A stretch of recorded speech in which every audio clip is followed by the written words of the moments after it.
And on Jubes and Kerr, me and my panel will get stuck right into the day's events, and I can tell you, in fact, I can warn you, expect some robust debates, some strong opinions and perspectives from both sides of the fence. It's about you at home as well. I love to read out all of your comments, or at least as many as I can. So join me, Michelle Dewberry, Monday to Friday, 6 till 7 on Jubes and Kerr. Join my show Farage, 7 p.m. till 8 p.m. Monday through Thursday, and there you will get opinion, analysis, debate, and I'll cover stories that nobody else dares to touch. You've been cancelled. Join the club. Oh my goodness me. And then for the last 15 minutes, talking pints. We're over a drink. We have a civilised conversation with someone. We very often disagree, but we do it in a grown-up way. Come and join me on Farage. On the Mark Steyn Show, we cover the stories a lot of people are scared even to mention. The stuff that really matters with some of the world's biggest thinkers. Now is his opportunity to kind of take the steering wheel of history. Break away from the flop at 8 o'clock on GB News with the Mark Steyn Show. Hello, I'm Esther McVeigh. And I'm Philip Davis. Whether you're watching or listening on TV, online or on radio, we handpick the latest stories, debates and expert opinions for your weekend. So whether that's politics, news or showbiz, we've got it covered. Join us every Saturday morning at 10 o'clock on GB News. Hello, I'm Alastair Stewart, and I'd invite you to join me at noon on Saturdays and Sundays for Alastair Stewart and Friends. I've been in this business for over 40 years. Now, here at GB News, I've never been happier. I get to choose the big stories that really interest me. We hear what you have to say, and you hear what I have to say. I really hope you can join me, noon on Saturdays and Sundays. I'm Mark Dolan. Join me at 11 on GB News for Headliners, in which I'll be joined by two of the UK's top comedians discussing tomorrow's papers. If it's an important story, we'll cover it, but we'll have some fun along the way. Headliners, the late night paper review that won't send you to sleep like the others will. 7 nights a week at 11 p.m. on GB News.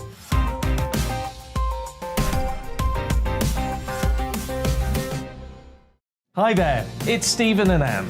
At breakfast from 6 a.m, you'll always be caught up with everything you need to know, the latest headlines, opinions and debates. We'll bring you the good news and the bad, but most of all, we're here for you. Remember, send in your views and let us know what you would like us to talk about. That's because we're your news channel. And every morning at 6 a.m, it's breakfast on GB News.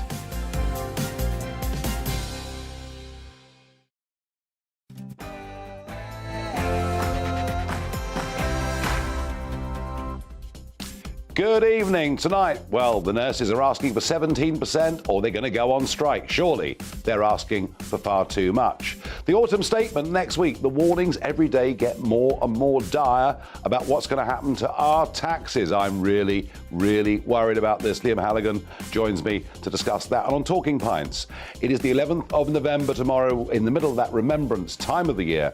Major General Chip Chapman joins me, Falklands veteran. I'll ask him what Remembrance Day means to him. But before all of that, let's get the news with Polly Middlehurst.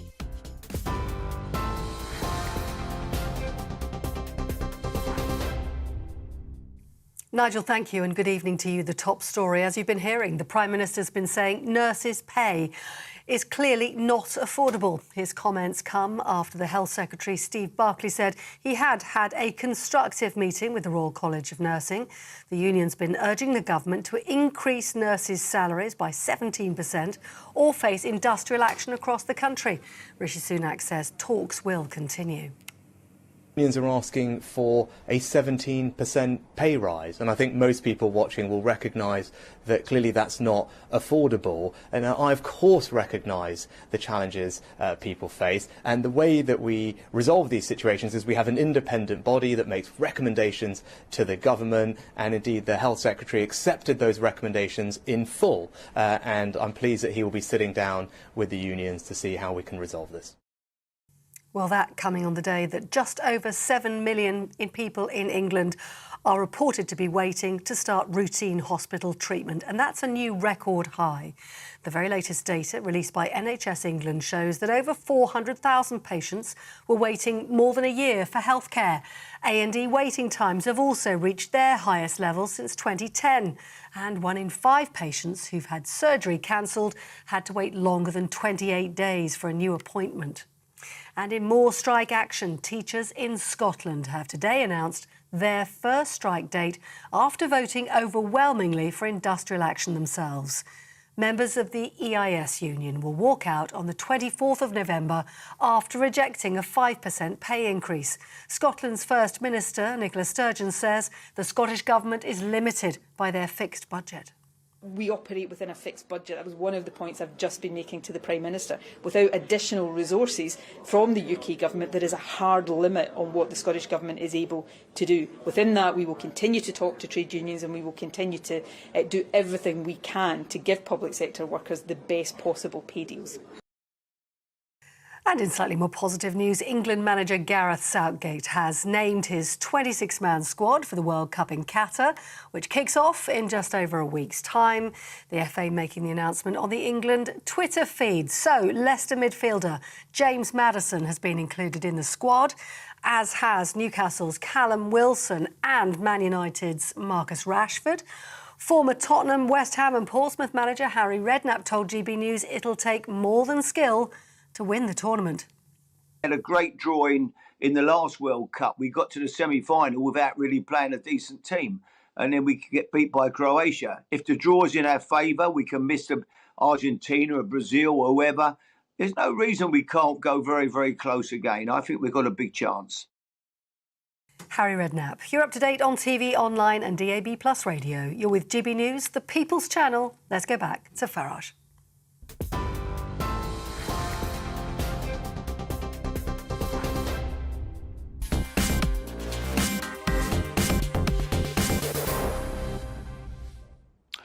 As we saw back in the 1970s and 80s, when you live through periods of rising inflation, it leads to increased wage demands and the threats of strikes, or strikes indeed, actually happening. But in the 106 years the Royal College of Nursing has been around, they have never, ever balloted for a national strike. There have been individual union disputes in hospitals before, but nothing on this scale has ever been contemplated. Their 300,000 members are voting. We're told a majority already have voted for strike action. This will take place at some point shortly before Christmas. Now, we all have huge respect for our nurses and the work that they do. We all want them to be paid fairly for what they do. There's no debate, there's no argument about any of that. But the NHS waiting list has now ballooned to 7.1 million people waiting for procedures or tests, some of them very, very important tests too. The thing is in a disastrous state. Surely a strike by nurses can only make it worse. And their demand is for 17%. Now, this may be a negotiating position, but frankly, with where the rest of the country is, it does, to me, look unrealistic, farcical. It simply isn't going to happen, and we can't afford it. It's just as simple as that. I'm going to have a debate with two nurses who take very different views on that later on this programme. But my audience question to you, please let me know what you think. Is 17% too much? Let me know. Farage@gbnews.uk. Now, one of the problems in nursing, of course, is a shortage of nurses. We've not really been encouraging people to go into professions like that. But a few weeks back, I sat in this chair with Alan Miller, co-founder of Together. He's back with me this evening. And Alan, you discovered that there were 10 universities in the country where people wanting to go to study nursing, medical degrees, unless they'd been double vaxxed, weren't allowed to go on the courses. And I was very pleased to help you launch that campaign here with me on GB News. And I think we've scored a victory, haven't we? We have indeed. After being on the show and also after our 300,000 or so signatures, writing to them, emailing, contacting UCAS, putting posts up, also contacting the Department of Education and Gillian Keegan, We then saw that UCAS changed first. We were phoning them up. They were a bit reluctant to say specifically what was going on, why it changed. They were very careful with the wording. And then University of Hearts and University of Birmingham and others, and now they've all changed the wording on there. So it's fantastic news, considering particularly the lack of staff that we've got now, and also just the very draconian nature of saying that, and actually stating that in one instance that it was a legal requirement and actually wrong. Of course, now we've still got the issue. So just let me stop you for a second. So look, let's just make the point very, very clearly that you put together this campaign together. I was more than happy to support you. We advertised it to you here on GB News, on television, on radio. People reacted, people responded. Your people started lobbying, started campaigning, and guess what? We won. We did indeed. And so, I mean, I'm not just here. I'm not just sitting here to tell you what's wrong in the country. We actually want affirmative action and to get things done. And in this case, with Alan, I was very pleased to help these guys achieve this great success. And there will be more young men and women going into nursing now than there would have been before this campaign. Now, the next campaign. Well, no, and absolutely. And thank you, Nigel, and thank you to the viewers and everything. It's really important because when you look, and this leads on to the next campaign, how the news reports have all been talking about the Care and Quality Commission's report and the fact that the NHS is being badly impacted by the lack of staff in care work. No one has been mentioning the impacts of the vaccine mandate on the care workers that have lost. And so whilst this is a victory, and it's important to take the wins, as you say, there is fatalism somewhat sometimes in society, and it's important to say that we can do things and have our voices heard, make a difference.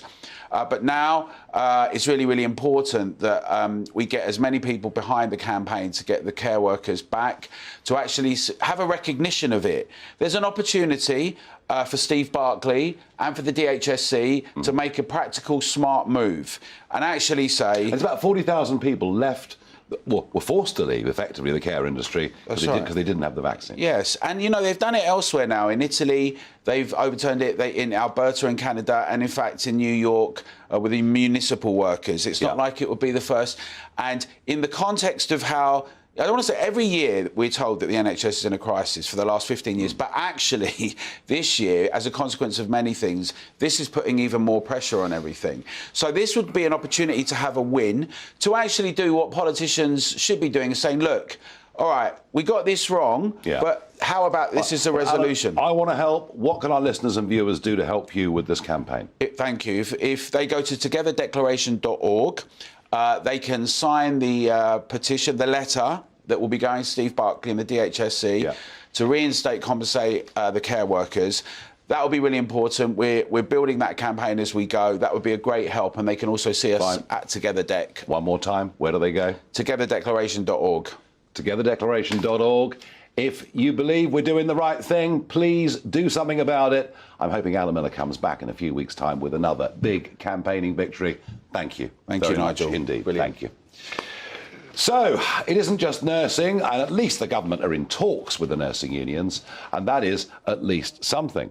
But there are other big political events going on today. There is a get-together in Blackpool. Why Blackpool was chosen, I simply don't know. But Rishi Sunak is up there, and he's meeting the bosses of the other parts of our union. Now, this is interesting, is it not, Catherine Forster, GB News political correspondent, because it's said that in the 45 days of the Liz Truss reign, if we can call it that, she didn't even pick up the phone to Nicola Sturgeon once.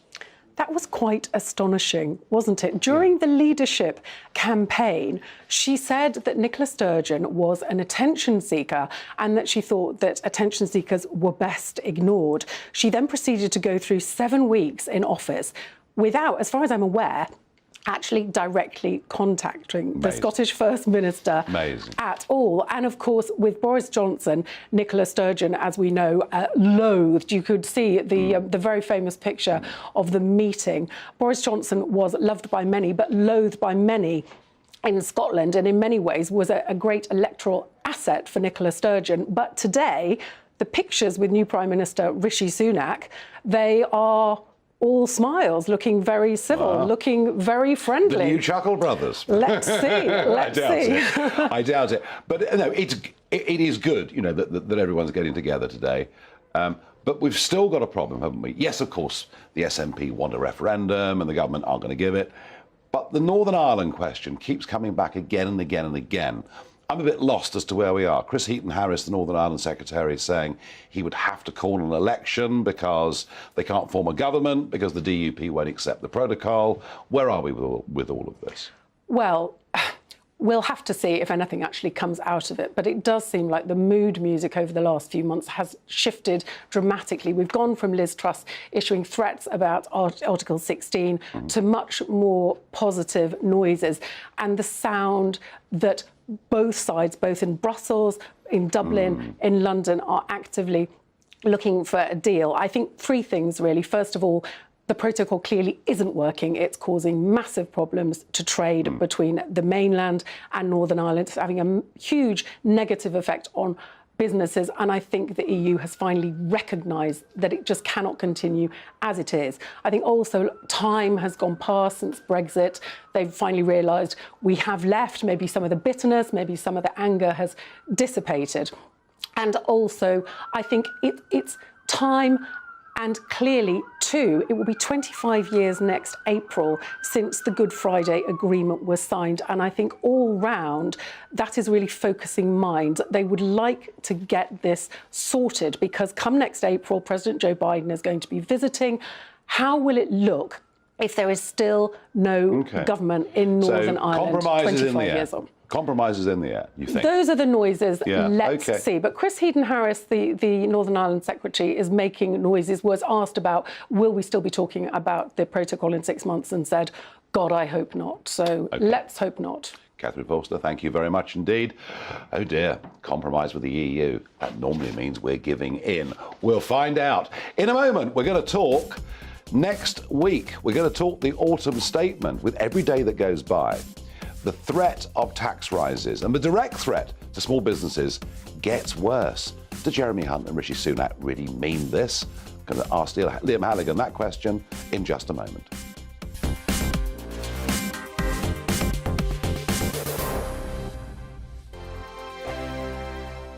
We are GB News, and we'd like to say thank you to each and every one of you for bringing us your conversations, for helping our great nation find its voice. We are here for you on radio, television, and online, across England, Scotland, Wales, and Northern Ireland. It's not the BBC, you know, you actually get your facts right. We are proud to be GB News, the People's Channel, Britain's news channel.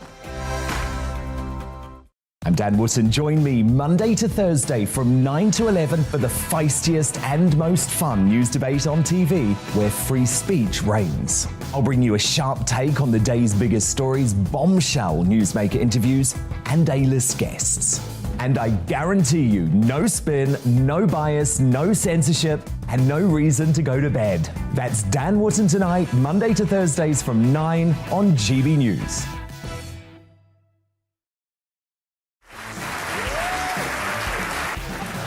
My name is Andrew Doyle. Join me every Sunday evening at 7 p.m. for Free Speech Nation.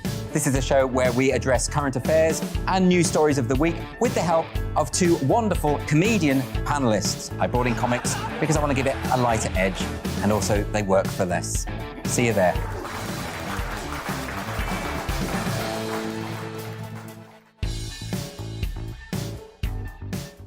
My name's Tom Harwood, and join me 9:30 a.m. every weekday for The Briefing, your one-stop shop for everything you need to know about what's going on in politics today. I wonder if this is a deal that might need to be like the biscuits in this factory, twice baked. Is there not an opportunity here to win out against the extremes? Tom Harwood, GB News. What are you going to do about it?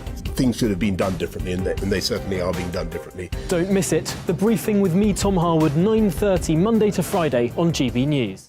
Every Friday and Sunday night from 9, it's Mark Dolan Tonight. We're on the same page again. There's something weird happening. Let Ian finish. Don't be such a cranky. That mini budget was the tip of the iceberg. And on Saturday, my show just got bigger. From 8, it's Mark Dolan's Saturday Night In. You can't govern a country if you can't speak. Stop talking. My God, we reached the end. I've never been early in my life. Only on GB News, the People's Channel. Join me, Arlene Foster, for the briefing on GB News. Every Friday at 3 p.m, I'll give you all the latest political news and analysis, and we'll have robust live debate. To make sure that you're caught up on all of the biggest issues of the day, we'll bring on experts in their field. I'll ask the questions that you'd like to ask. We're not afraid to tackle discussions from all perspectives, including yours. Don't forget, the briefing with me, Arlene Foster, every Friday at 3 p.m. on GB News. We are GB News, right across the nation. You can get us on television, on radio, on digital. We're absolutely everywhere. Amazing. You see, amazing. You remind me of me in the European Parliament. But here's the most important bit. We are not part of the mainstream establishment. We think and speak just like you do. We are the People's Channel. Magnificent. That's really, really thoughtful. Come and join us on GB News, the People's News Channel.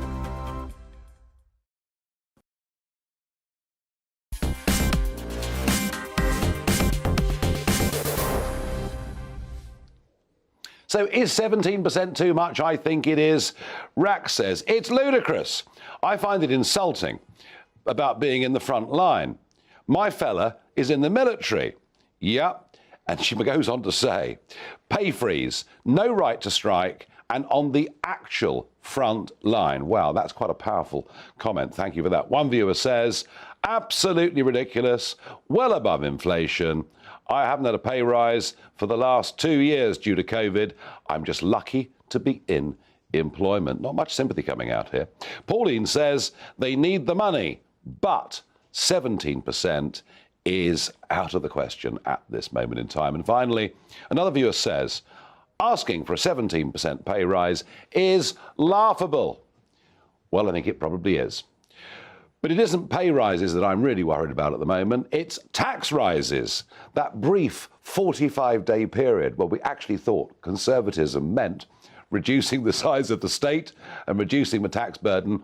That is now long gone. And Liam Halligan, GB News' economics editor. I've been away in America for a few days, but every time I look at breaking news, I'm hearing that top rate tax could go back to 50%. I'm in the last hour hearing that another hit on small businesses potentially with the VAT threshold of 85,000 being frozen. And is this a game? Are they saying it's going to be really terrible? When they raise taxes but not that much, we say, oh, thank goodness for that. It may be a softening up exercise by the young thrusters surrounding the Chancellor and the Prime Minister, the spin doctors operating in the dark, telling their mates in the media that all these high tax rises are coming, so when it's less, we feel that we haven't been so hard done by. If it is just a game, it's a very dangerous game, Nigel, because this kind of talk hits businesses, hits investment decisions, undermines business confidence and therefore jobs. But look, we're already at a situation where we're heading for the highest tax burden, tax as a share of GDP of national income in the UK since the days of Clement Attlee, 36.5% of our national income. And now it seems we're going to go even higher. And the focus ahead of this autumn statement next Thursday, this time next week, of course, we'll be talking about it. Yeah. The focus seems to be that the Treasury, in their kind of clever way, they're not going to raise actual tax rates because all of us small people can understand when they increase the actual tax rate and we get upset about it. They're going to freeze the thresholds. They're going to rely on something called fiscal drag, keeping the inheritance tax threshold where it's been since 2009 all the way to 2028, keeping the income tax threshold where it is all the way until 2028, and so dragging ordinary people, relatively modestly paid people into higher tax brackets to get more revenue. George Osborne was doing this. But the difference is inflation wasn't running at 10%. That's right. So this is now very real, isn't it? To increase the tax burden on ordinary people, ordinary firms, as you said, corporation tax rise from 19% to 25%, taking 6% off the margin, off a lot of relatively small firms after they've been hammered during lockdown. It's going to close a lot of them down. It's going to be the last straw. But also increasing the tax burden on modest earners, by this use of what we call fiscal drag, freezing the thresholds, stealth taxes, so that ordinary people are paying hundreds, even thousands of more pounds per year in tax. I really have concerns about this, Nigel, increasing the tax burden as we're on the brink of recession, probably already in recession, and monetary policy is squeezing, interest rates going up. It's like a triple whammy on ordinary firms and ordinary households. And the danger is, rather than rescuing the economy, it craters the economy and we end up with a lot less tax revenue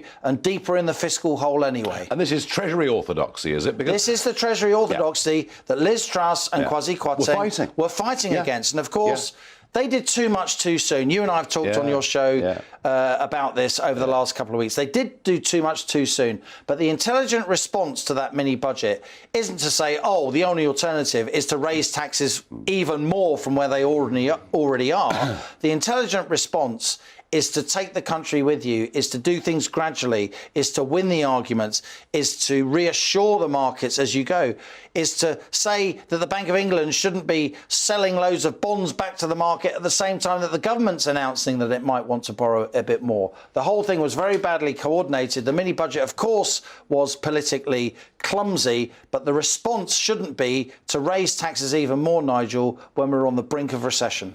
No, and I mean, where is the voice of opposition? You see, what really interests me is that Liz Truss, you know, the biggest number of MPs voted for Liz Truss. The party membership voted for Liz Truss. She didn't hide what the agenda was. It was very clear, very out there in the debates. Now, and I've called him a globalist because that's what I think he is, you know, Hunt takes over, Sunak comes in. Where are the conservative voices of opposition? They appear to have gone to ground. Well, there's a big part of the British establishment that simply wants the state to get bigger, Nigel, not just in Whitehall, but across a lot of our institutions, across a lot of our broadcast and some of our print media. And if you want to win the argument for a smaller state, and it seems that every generation has to win the argument anew, you need to push back. There is a big amount of momentum. There are a lot of people with big megaphones talking about higher taxes, talking about more money for the state. You know, we're covering the nurses wanting 17%. And of course, we want our nurses to be paid in a decent way. But how about the 4/5 of the workforce that don't work in the public sector? They work in the private sector. They're going to have to pay for these pay rises. I do wonder whether Rishi Sunak has got the kind of intellectual heft and grit and determination to push for more enterprise-friendly policies, to push for lower taxation, to push for a smaller state. He says he wants that, but has he got the actual guts day to day to chip away? We've had 12 years, Liam. 12 years of the Tory party telling us they're about small state and low taxes and controlled borders and doing the opposite in every single regard. That's certainly what strikes me. But, you know, he'll put this forward. They've got a big majority in the House of Commons. It will go ahead. And, you know, the group that I'm most worried about, and I really am most worried about, are the 5.5 million people out there running small businesses, acting as sole traders, employing, by the way, a lot of other people too. And if you add it all up, through small business and employment and, you know, their parents and kids and families that are involved in this, you know, you're looking at 15 million plus people in this country directly affected by this. And yet it seems there is an attitude within the modern day Conservative Party that says that all small business people are basically thieves and we're going to crack down on them.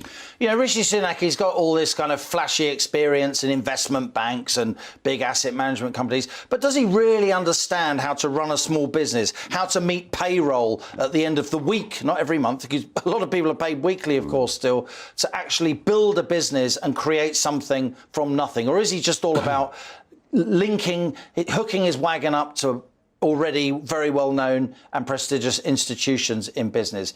I do think grassroots Conservatives understand this. I do think a lot of GB News viewers and listeners understand it, that our small and medium-sized enterprises, SMEs, account for half the UK's GDP every year, half of our growth and 2/3 of our employment.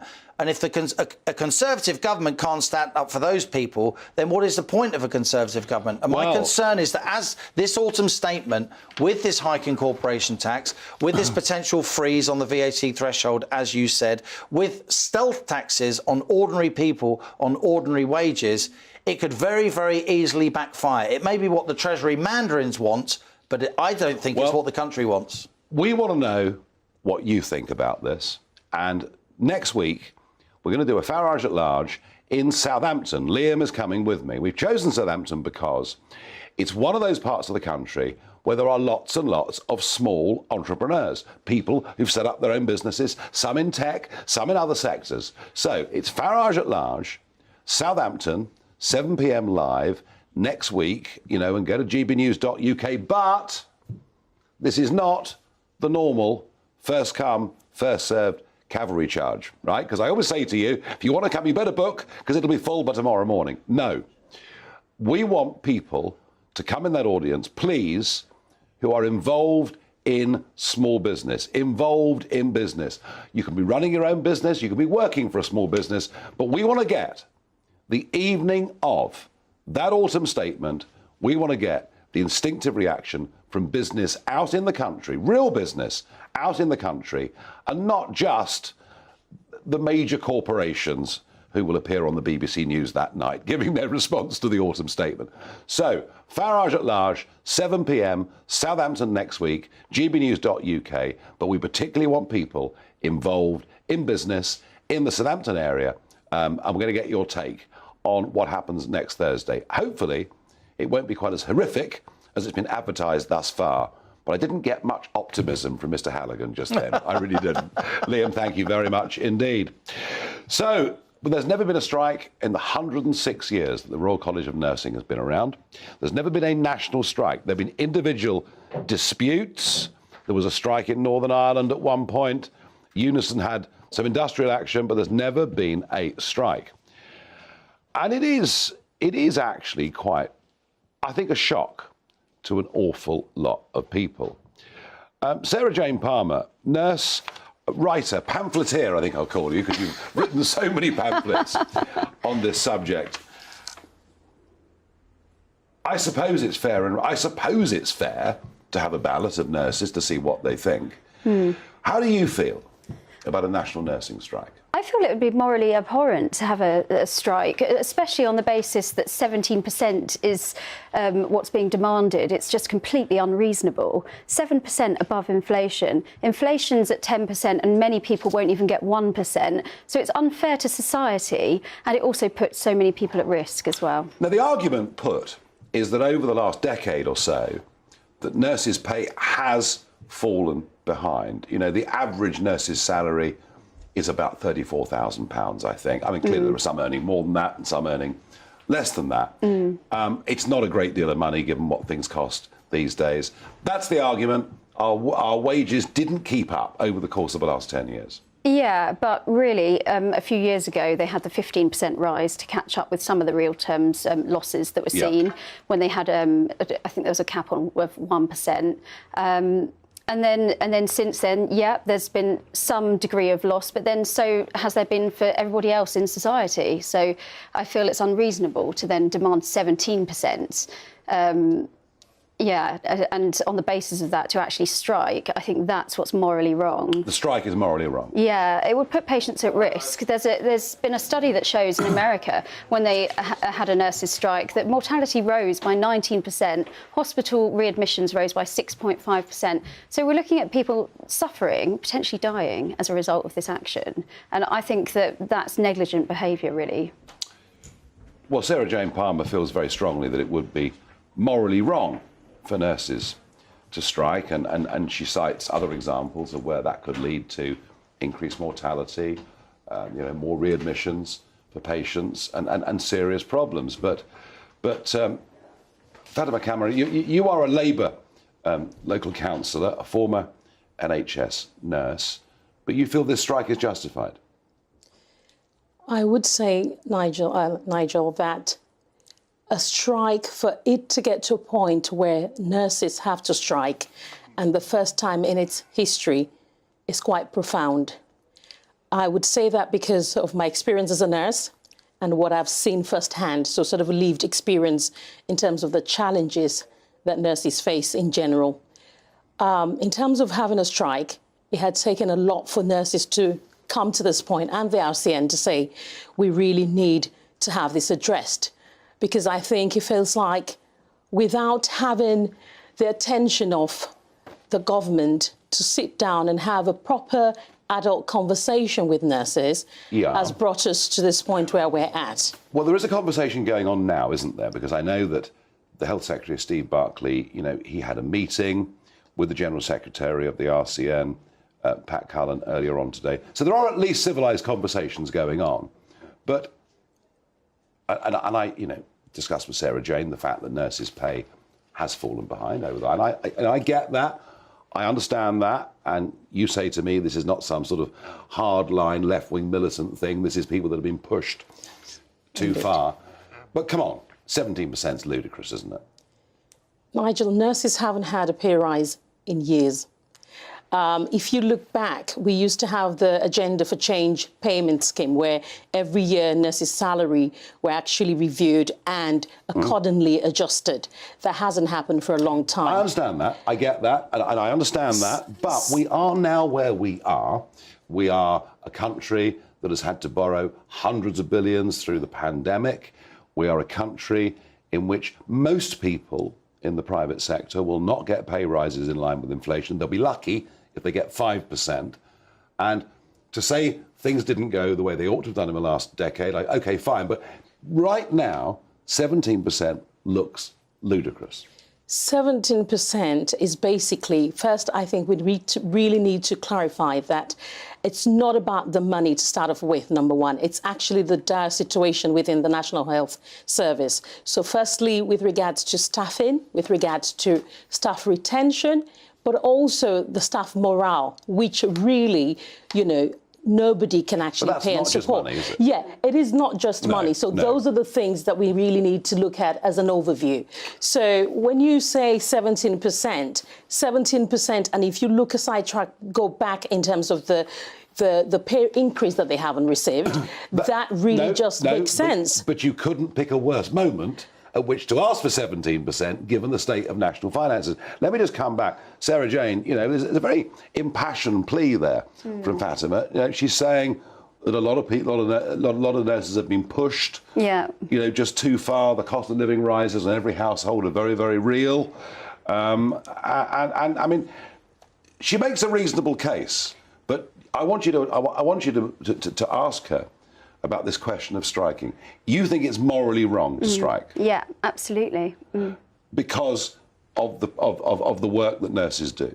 Yeah, I think you have a moral obligation to your patients. And when you go into nursing, you know exactly what the role will entail. And being offered a higher pay packet, it seems good. It might recruit more nurses, but it won't keep them. Staff retention depends a lot on morale. Morale depends a lot on feeling that you work well in a team. And there's a massive problem with bullying in the NHS right now. And that actually is estimated to cost over £2 billion each year. All right. So I think that's... Morally, that's the charge, is that as a nurse, for nurses to do this is morally wrong, given the job they do.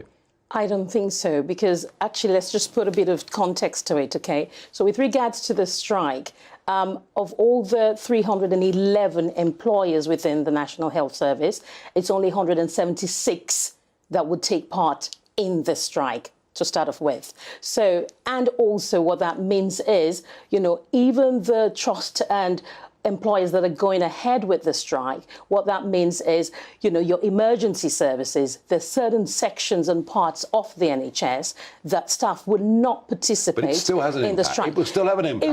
It would still have an impact, Nigel. What I'm trying to also say is that within the NHS, we're now talking about, OK, the conversations going on, we'll have to have this adult conversation and see where we need to get to some sort of an agreement. But let's take a step back and think, the government spent on test and trace over 32 billion that should have gone through. I think it was 36 billion. 36 billion. And so we can that argue, is unacceptable. there's money can be saved in the system through waste. And I understand that. Listen, we've had both sides of the argument. I'm going to get you both back in a couple of weeks' time. Please do. We're going to continue this. Okay. We disagree, but we do it in a civilised way. Thank you. Sticking with health, I couldn't believe this morning. A photograph appeared in a Queensland newspaper to say, yes, wait for it, the 4th COVID wave is now hitting Queensland and, yep, you've got to start wearing masks again on public transport and you must go and get your 4th jab. That's what Queenslanders are being told. Go and get your 4th jab. Quite when anyone's going to make the link that having the jab might protect you from getting seriously ill, but does not stop you getting COVID. I don't know. They're on jab number 4. 2 was quite enough from me. And a quick reflection on what's happening in America. A non-political comment, this. You know, Marco Rubio, the senator, Republican senator from Florida, said, how is it in Florida we can count 7.5 million votes in 5 hours? There are states now with 2 million people that are only 40 or 50% or 60% counted. I learned today that in Nevada, postal votes will be accepted and counted up until this Saturday. So you can see what the early results are, and if you don't like it, post a late ballot. I'm not crying fraud. I'm not saying the Democrats are stealing it. I'll tell you what I am saying. What I am saying is if I was an American, I would not have confidence in that system. And finally, for this section, how about this? England won the semi-final today of the 2020 cricket against Australia. We did it. We won by 10 wickets with 4 overs to spare. We like to celebrate good things on this show too. It'll be free to air in this country on Sunday morning, the final against Pakistan, starting at 7 a.m. In a moment, it's time for Talking Pints. I'll be joined by Major General Chip Chapman, and we'll talk about Remembrance Tide, which we're right in the middle of now.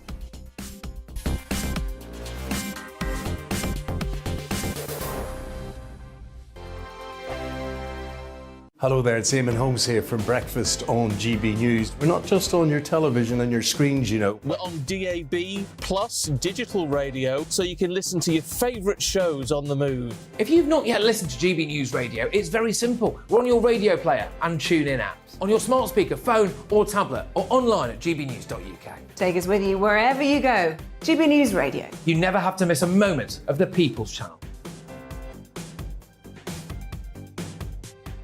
Hello, I'm Simon Evans. Join me on GB News for Headliners at 11 p.m, where I'll be joined by 2 of the country's top comedians as we take a look at tomorrow's newspapers tonight.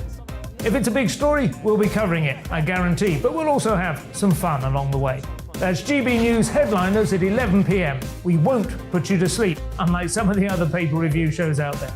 So join us, 11 p.m, 7 nights a week.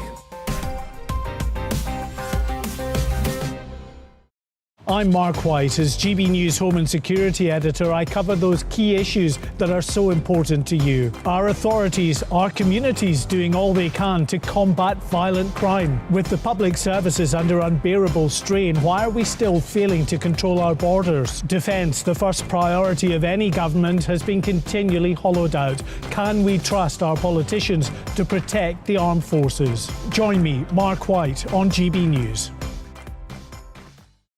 Monday to Thursday on GB News, it's Bev Turner Today from 10 a.m. There's never been a more interesting but also critical time in British politics, and I can't wait to bring you the biggest stories of the day with the best factual accuracy and also a few of my own opinions thrown in. We'll engage in passionate but always polite debate with your thoughts and opinions at the centre of it all. Monday to Thursday, 10 till 12 on TV, on radio and online. Every morning from 6 o'clock, we'll wake you up with GB News Breakfast with all the stories you didn't know from the night before. So whether it's serious news, entertainment, or your own views from all over our great nation, we're here to kick off your day with a smile. And the national media should be reflecting and reporting what's happening here. You will notice the northwestern accents. Whether you're with us on TV, radio, or online, every morning, it's breakfast from 6 a.m. Hope you can join us. Monday to Thursday nights on GB News. At 6, it's Deebs & Co. 7 o'clock, Farage.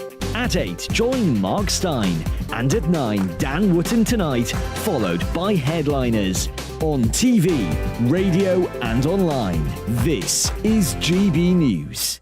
On the Mark Stein Show, we cover the stories a lot of people are scared even to mention. The stuff that really matters with some of the world's biggest thinkers. Now is his opportunity to kind of take the steering wheel of history. Break away from the flop at 8 o'clock on GB News with the Mark Stein Show.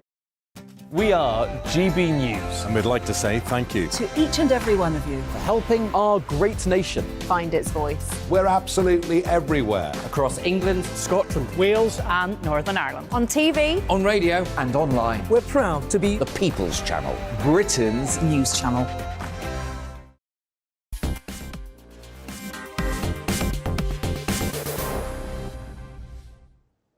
It's my favourite time of the day. Yes, it's Talking Pints with Major General Chip Chapman. Chip, welcome. Thank you, To Nigel. Talking Pints. You've been on my show before, of course, and people will know you as a regular talking head and voice across all news channels and radio channels and TV channels and terrorism, counter-terrorism, defence, Ukraine.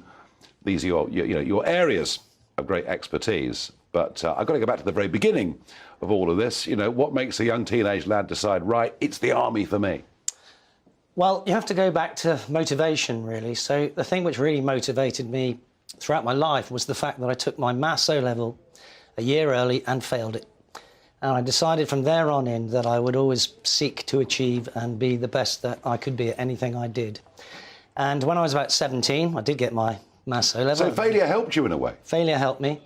And when I was 17, I saw a panorama programme on BBC, and it was about Sandhurst, and I thought, that looks interesting. And I had an uncle who was in the SAS, and thought, you know, if you want to go in the SAS, which at that time I did, how do I best get into the SAS? I will join the parachute regiment, because they're the elite in the infantry, and that's what I aspire to do.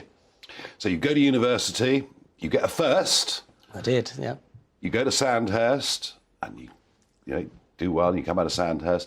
But suddenly then you're put with a group of paras. I mean, what equips somebody aged 19 with a commission to deal with a group of guys in the parachute regiment? Well, the first thing is the selection process to get in as an officer in the parachute regiment must be pretty good. And it is the greatest meritocracy in the world. No one asks you what school you went to, no one asks you what university you went to. You just need the qualities to pass P Company, pre-parachute selection, and to lead this group of highly motivated men. And actually, in many ways, it is easy to lead highly motivated men. If you have the best officers with the most highly motivated men, you've obviously got a winning combination. It's probably the best thing to have your highly motivated officers with the least motivated men, so maybe we slightly get that wrong. So it's pretty easy to lead these guys. It wasn't daunting then for you? It wasn't daunting. These are the kind of guys you actually need to drag back. You never need to push them forward due to the level of their motivation. Well, it didn't take very long, did it, before you were actually involved in a very real war? And we're going to see a picture on your screens of Chip as he was getting ready to go off to the Falkland Islands, and there you were, a real war. And you're there. You're there, and then you go back in years to come and look at the Falklands. But was that a shock to you? I mean, when you join, I guess when you join the army, you know you could see active service. But it happened pretty quickly, didn't it? It did, but it comes back to this motivation thing again. Everyone who went to the Falklands, certainly with the parachute battalion, was pretty keen to be there. You know, this is the sort of stuff that they joined up for. And if you'd have told them that, you know, the odds against them as they were at Goose Green were 3-1 against, and that you shouldn't really fight this battle, they'd have said, so what? You know, they were so motivated to go and, you know, do what they had to do and achieve the mission. And they were a joy to command. I mean, they really were first class, and it was everything I believed. It was very early in my career about cohesion in the future, and how if you get the man management and leadership right, the cohering between leader and led, and horizontally between the blokes, then you've got a war-winning combination, as we did. You told me earlier that you waded ashore. We did. So you were soaking blooming wet before the whole thing even started. When you get to Goose Green, and you knew, as an officer, exactly what you had to do, you to lead these guys in, and they weren't necessarily all going to be coming out at the end of it. going into battle, what was your mindset as an officer going into battle? It absolutely was about achieving the mission. You know, we knew that we would take casualties, and we kind of disregarded that a bit because the mission was everything. And really, we were standing on the sort of shoulders of giants from the Second World War. Yeah. And it was really making sure that we didn't let them down and let ourselves down. We didn't need any motivation. That sense of regiment, then, very, very strong. Absolutely. It was this intrinsic motivation that, you know, we wanted to do well for each other and for ourselves. Without a history, there is no legacy, and without a legacy, there is no history. We knew that we were going to do what the guys 40 years ago had done at Arnhem and Normandy and the Rhine crossing, and we were keen to emulate them and be part of history itself. When you get back together now, you know, we've just had the 40th anniversary this year of the Falklands War, and you get back together with those guys that you were with at Goose Green and serving in Northern Ireland and all the other things that you did. I imagine that sense of camaraderie has got to be extraordinary. Oh, it is, and you can't bottle that, really. It's you don't see people for years, and then you come together on the anniversary dates, and of course it's easier to swarm together with social media these days if you want to, and you just pick up from where you were 5 or 10 years ago when the last anniversary was. A lot of them have got slightly stouter than they were at that time, but they're the same characters as they always were. So proud to be a parachute regiment man. Absolutely. Once a parrot, always a parrot. Like I said, well, you've got the tie on, so yeah. No, but after that, I mean, and you serve a long time with the Parrots. After that, you know, you start rising through the ranks, and of course finish up as a very modern Major General. But you finished up in a very specialist area, didn't you? You finished up, you know, with this whole question of global terrorism. Yeah, I did a lot of years in Northern Ireland and then was sort of parachuted into more global terrorism after 9/11, and that's really where my career took most of its sort of path after that. And of course things went really badly wrong in terms of when IS came into fruition. They've now gone downhill, and so the sort of zenith of terrorism is past us. That doesn't mean that we should be complacent, but 2015 was the sort of high point of modern terrorism. There will be still attacks in the UK and worldwide, but it's not of the scale that it was in 2014. Is that because our intel picks this up and stops it? Mostly. You'll still have what is now called self-initiated terrorism, terrorists rather than lone actors. That's the new nomenclature that they use. They're the difficult ones to pick up. Yeah, no, I mean, it must be very, very hard indeed. And life now is it pretty relaxed, or is it still pretty busy? Well, I can do what I want to do. I can choose to do what I want to do, and that's a luxury that not many people have, so I'm in a joyous position in lots of ways. This time of the year, November the 11th, of course, the big day, the ending of the Great War, the poppy, the fallen soldier in Westminster Abbey, the cenotaph, the events that will take place tomorrow. Interesting, isn't it? You know, the 11th itself now gets commemorated in a way that it perhaps didn't a few years ago. And obviously Remembrance Sunday, events taking place right across the United Kingdom and all around the Commonwealth as well. And I just thought, you know, I wondered, as somebody that's been in active service and seen battlefield casualties, what does Remembrance Day mean to you? Well, the first thing is obviously to remember those who didn't come back that I had served with, and my family relations. My grandmother was actually killed in a Luftwaffe bombing raid in 1941 in Plymouth, killed 75 in a communal air raid shelter, and my father was an orphan at age 7. The second thing is that I always like to remind myself and politicians, because I was a fairly senior officer, that you should never undertake war lightly. You should do it for either good vital interests or major interests, because there are consequences to going to war. The third one is I respect all the families because they suffer on a daily basis, those who lost their wives or sons and all those sorts of things. And the last one is that I always like to refresh myself that I am one of the lucky ones, that I lived to see the dawn of a new day when many did not. Do you think we do it properly as a country? I do think we do. You know, I would hate to see it pass into history. I'd like to see more of an understanding of the physical manifestation of it, because there are only 14 hamlets or villages in the country which had no one killed in either the First or Second World War. 14. So every village, town, city, you know, anywhere in the whole of England, Wales, Scotland and Ireland, all of Ireland, of course, prior to 1918, has some sort of physical manifestation of war in the 20th century. Yeah, and of course, in fact, even in the Second World War, there were plenty of Irish people that did serve despite their different status. No, it is a very important time of the year. Somehow, I guess, the Queen not being there, but she's not kind of been at the cenotaph for the last couple of years. But Charles, of course, will be there. King Charles, of course, will be there. And what do you say to those who say, wearing the poppy is a glorification of war? Because there are critics of all of this. What would your retort to them be? Well, I don't think it is a glorification of war, but again, I like the fact that, we fought for freedom and people have the freedom to choose if they want to commemorate it or not, but they should do it in a dispassionate way, which isn't ideological, and I dislike the ideology behind things like the white poppy. Yeah. I want to say, Chip Chapman, not only thank you for coming on Talking Pints, being a great guest, and coming onto the programme at other times as well, but thank you for the service you've given our great country. Thank you. Thank you, Nigel.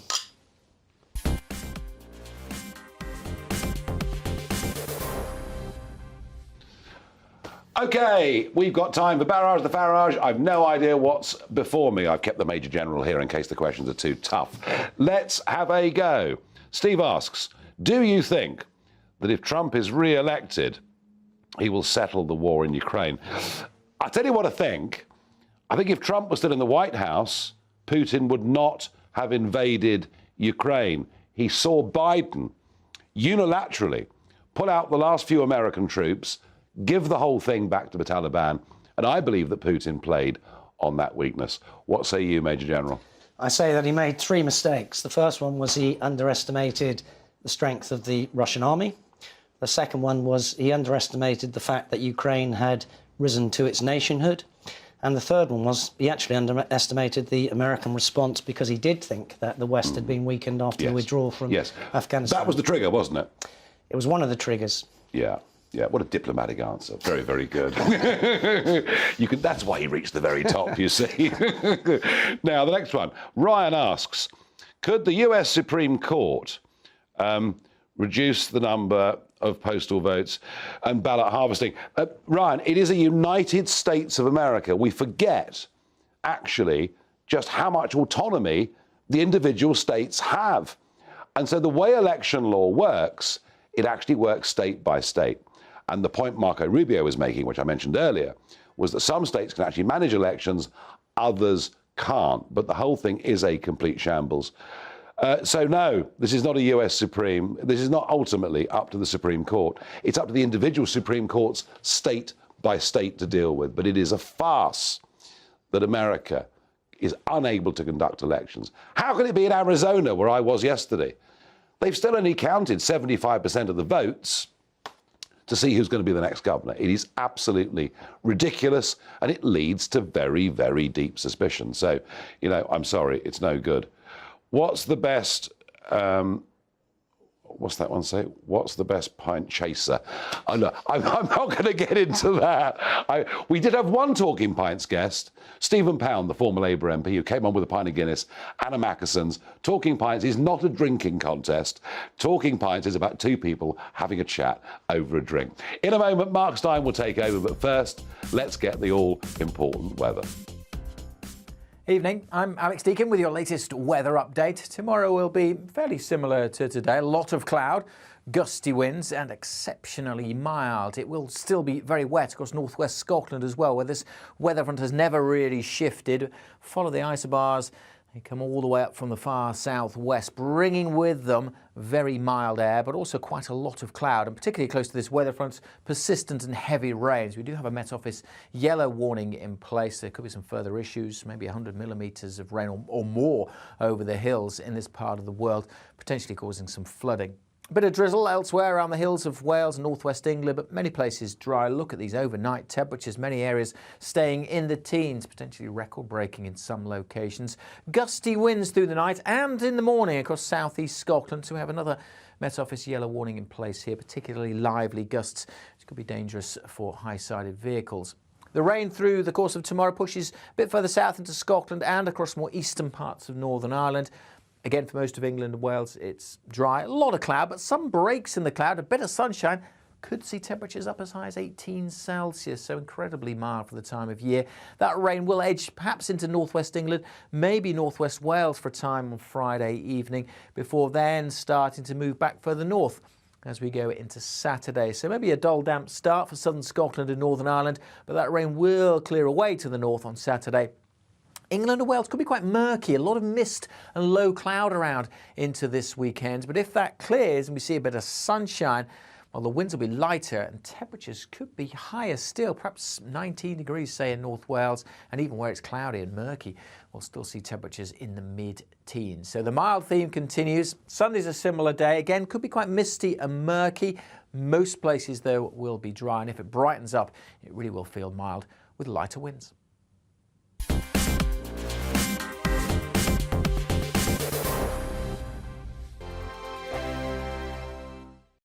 We are GB News. And we'd like to say thank you To each and every one of you. for helping our great nation. Find its voice. We're absolutely everywhere. Across England, Scotland, Wales and Northern Ireland. On TV. On radio. and online. We're proud to be The People's Channel, Britain's News channel.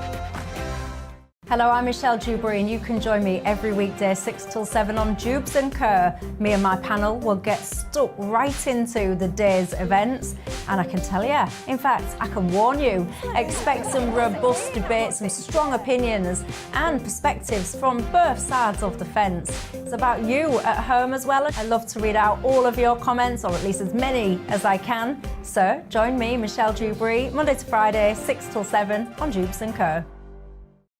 Join my show Farage, 7 p.m. till 8 p.m. Monday through Thursday, and there you will get opinion, analysis, debate, and I'll cover stories that nobody else dares to touch. You've been cancelled. Join the club. Oh my goodness me. And then for the last 15 minutes, talking pints. We're over a drink. We have a civilised conversation with someone. We very often disagree, but we do it in a grown-up way. Come and join me on Farage. On the Mark Stein Show, we cover the stories a lot of people are scared even to mention. The stuff that really matters with some of the world's biggest thinkers. Now is his opportunity to kind of take the steering wheel of history. Break away from the flock at 8 o'clock on GB News with the Mark Stein Show. Hello, I'm Esther McVeigh. And I'm Philip Davis. Whether you're watching or listening on TV, online or on radio, we handpick the latest stories, debates and expert opinions for your weekend. So whether that's politics, news or showbiz, we've got it covered. Join us every Saturday morning at 10 o'clock on GB News. Hello, I'm Alastair Stewart, and I'd invite you to join me at noon on Saturdays and Sundays for Alastair Stewart and Friends. I've been in this business for over 40 years. Now, here at GB News, I've never been happier. I get to choose the big stories that really interest me. We hear what you have to say, and you hear what I have to say. I really hope you can join me, noon on Saturdays and Sundays. I'm Mark Dolan. Join me at